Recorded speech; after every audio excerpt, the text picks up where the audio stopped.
সুজাপুর বাজারে ইফতার কেনাকাটার হুড়োহুড়ি, আকাশ ছোঁয়া দামে বিপাকে সাধারণ মানুষ। সুজাপুর বাজারে ইফতার সামগ্রী কেনাকাটার দৃশ্য নজর কাড়ার মতো। চারিদিকে শুধু মানুষের ঢল, যেদিকে চোখ যায় শুধু মানুষ আর মানুষ। রমজানের এই পবিত্র মাসে নিত্য প্রয়োজনীয় পণ্য কেনার তাগিদে সবাই ব্যস্ত, কিন্তু বাজারে চড়া দামে অসহায় হয়ে পড়েছে সাধারণ মানুষ। বিশেষ করে চালের দাম যেন আকাশ ছুঁয়েছে। প্রতিদিনকার খাবারের প্রধান উপকরণ হওয়ার এর মূল্য বৃদ্ধি ও মধ্যবিত্তের কপালে চিন্তার ভাঁজ ফেলেছে, আর নিম্ন বৃত্তের জন্য যেন এক দুঃস্বপ্ন হয়ে দাঁড়িয়েছে। এক বেলা ইনকাম করে আর এক বেলা খাবার জোগাড় করাই তাদের জীবনের ব্যস্ততা। তারা পড়েছেন চরম সংকটে।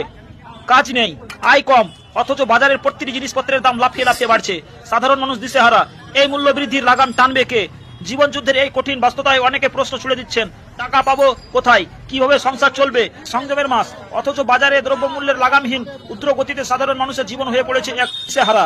একটুখানি স্বস্তির আশায় সবাই তাকিয়ে আছে, যদি কখনো এই পরিস্থিতির পরিবর্তন হয়। সম্পূর্ণ ভিডিও দেখুন এবং ভালো লাগলে লাইক করবেন আর আমার এই চ্যানেলটিকে ফলো করবেন।